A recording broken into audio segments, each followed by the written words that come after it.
السلام عليكم ورحمة الله. ازيكم احبابي، عاملين ايه؟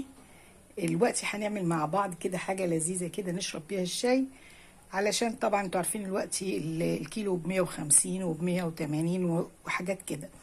طب ليه؟ طب ما احنا عندنا مكونات في البيت كلها موجودة. قلنا نعمل صينية بسكوت باليانسون.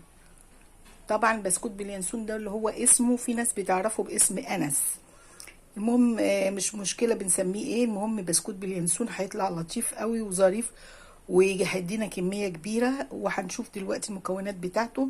اول حاجة هنحط 4 بيضات وحطينا عليهم معلقة خل، وبعدين هنحط معاهم شعرة فانيليا ونضرب كده كام دقيقة.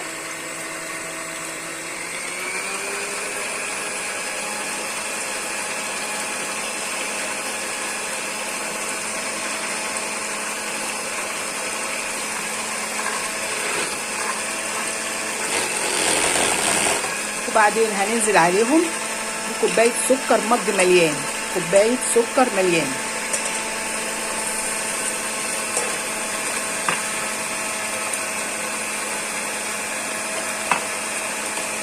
ويستمر في الضرب يعني مدة حلوة لحد ما يدوب السكر، يعني ممكن تكون 10 دقايق أو 8 دقايق، حسب بقى، حسب ما السكر يدوب معاك. هنكون احنا في الوقت التاني بقى بنحضر المقادير الجافة. وهنجيب 2 معلقة ينسون، معلقتين ينسون، وهنقيهم وهنسخنهم على النار بسيط كده، قيمة ما نضيع منهم الرطوبة، يعني مش تسخين يعني. فطبعا عشان ايه، لما تسخنيهم ويضيع منهم الرطوبة يدوك الطعم الجميل بتاع اليانسون اثناء العملية.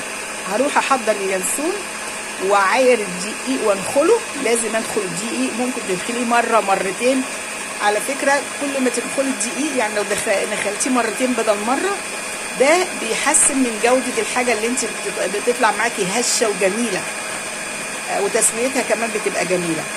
فانا هروح احضر الحاجة الباقية واجي اطبق معاكم بعد كده هنعمل ايه، علشان كمان المضرب صوته ما يزعجكوش.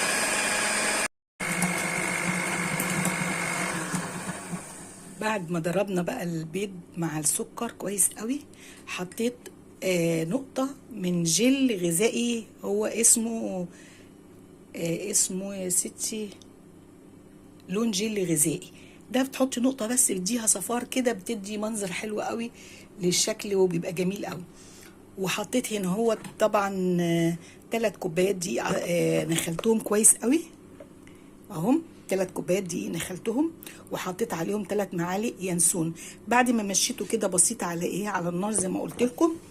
وبعدين هجيب معلقه، انا ما عنديش بيكنج باودر. قبل ما اقول لكم على ما عنديش بيكنج باودر هعمل ايه، انا هحط طبعا الزيت. هي بتاخد كوبايه زيت مفروض، بس انا دلوقتي مش هحط كوبايه زيت كامله. انتوا عارفين الزيت غالي، وخصوصا دي عايزه زيت عباد نضيف، مش عايزه حاجه او اي زيت عندك نضيف. فانا عملت فكره هجربها معاكم يمكن تنفع.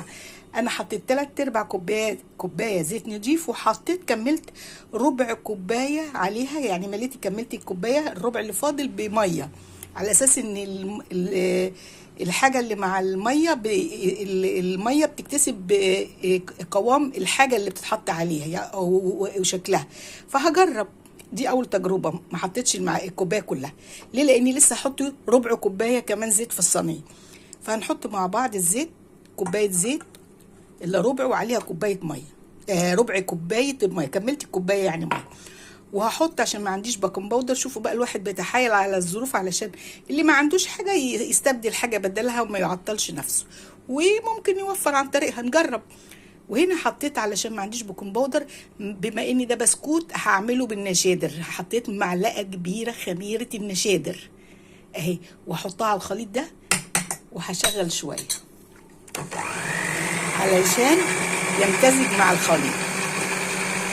وانا حطيت طبعا على الدقيق رشه الملح بتاعته، وحطيت زي ما قلت لكم 3 معالق ينسون. بعد بقى ما اخلط شويه كده في 5 كده في ده، هبطل بقى الخلط خلاص بالمضرب كده. وظيفة المضرب انتهت. نبتدي بقى ايه، ننزل الدقيق واحدة واحدة ونشوف هنعمل ايه. وادي الصينية بعد ما فرغناها في الصينية، حطيت الأنس لما فرغناه في الصينية قلبنا المكونات مع الدقيق مع اليانسون مع كله، رحت حطاه في الصينية. هدخله في فرن مسخن مسبقا قبل يعني ما ادخل الصينية، مشغلاه قبلها ب10 دقايق.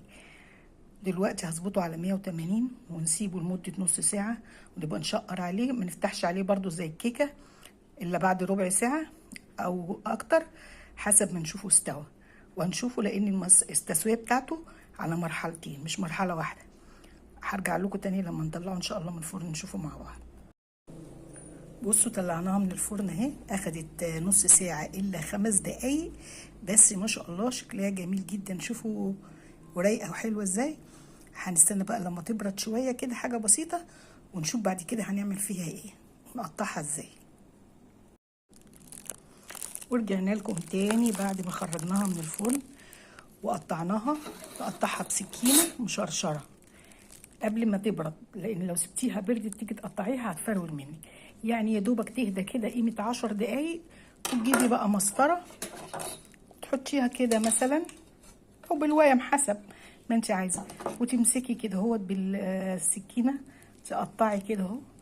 وبعدين تحطي كلها بقى كده، تحطي السكينه كده وتقطعي كده، تحطي السكينه كده وتقطعي على عرض المسطره.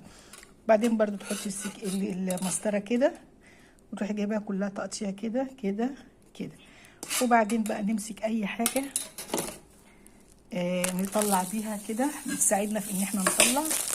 معلقه زي دي كده اهو، وتروحي عامله عليها كده. احنا بصوا رصينا هنا بس عشان ما نضيعش وقتكم، رصيت دي وباخدها بقى بقلبها على الناحيه اللي هي مش متحمره، عشان لما تخش تتحمر على الناحيه ايه الجديده دي اهي. ونعمل كده بصوا، شفتوا انا هنعمل دي كده. بصوا هنيجي هنا كده عشان انا مش مالكه، عشان بس ماسكه الموبايل بايدي اهي. امسك الموبايل بايدي الثانيه واحاول اوريكم. بصوا بقى بالمعلقه كده، معلقه زي دي كده عاملينها او باي حاجه عندكم، سباتولا اي حاجه.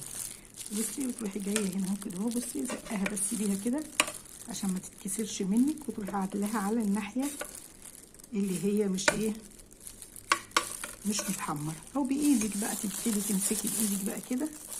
هي بردت اهي. بصي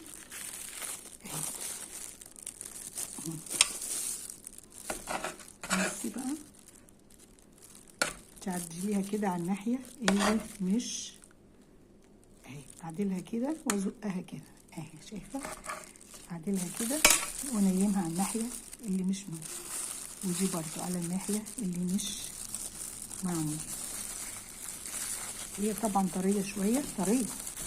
هنحطها احنا بقى ايه، هننشفها في الفرن شويه. هندخلها على درجه حراره واطيه شويه، قيمه مثلا يعني 140 ولا حاجه، ونسيبها بقى شويه. ليه؟ احنا مش عايزينها تحمر، احنا عايزينها تنشف، عشان بعد كده نسيبها في الهواء هتبقى تنشف اكتر شويه، وبعدين بقى طعمها يبقى جميل جدا، وهتشوفوها ان شاء الله بعد ما تخلص. وبعد ما دخلنا بقى الفرن تاني كده، وبقى بصوا صوته، سامعين صوته بقى ولا ناشف ويدي قرمشه جميله. وبصي الكميه جميله جدا وموفره جدا. كل دول 3 كوبايات دقيق وكوبايه الا ربع زيت، وزودتها ميه زي ما قلت لكم. طلعت فعلا فكره جميله وناجحه، ومع اني محدش قالها، دي اول مره انا اعمل الحكايه دي من دماغي، وقلت اجرب. لقيت فعلا الميه مع 3/4 كوبايه الزيت وربع كوبايه ميه، الميه خدت خواص الزيت وبقت كانها كلها كوبايه زيت، وطلع في منتهى الجمال ومقرمش شكله. بصوا تحفه.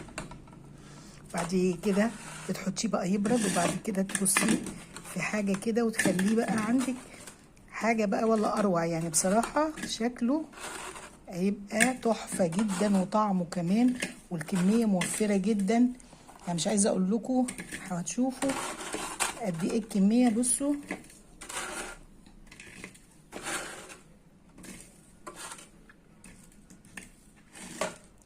بصوا لسه ما عبيناش الجزء التاني، لسه ما عبيناش الباقي اهو كمان. لا بجد والله تجربه تستحق ايه، يعني تستحق ان انتوا تجربوه، فعلا جميل جدا. وبصوا بقيت الباقي في الصينيه اهو، وده الطبق مكمل اهو مع كوبايه شاي بقى بلبن ايه، وتشربوا بقى بيه الصبح بالليل، يبقى في منتهى الجمال. اتمنى يكون عجبكم، وما تنسونيش في اللايك والشير، واشكركم والى اللقاء. بس ما تنسوش اللايك والشير. السلام عليكم ورحمه الله وبركاته.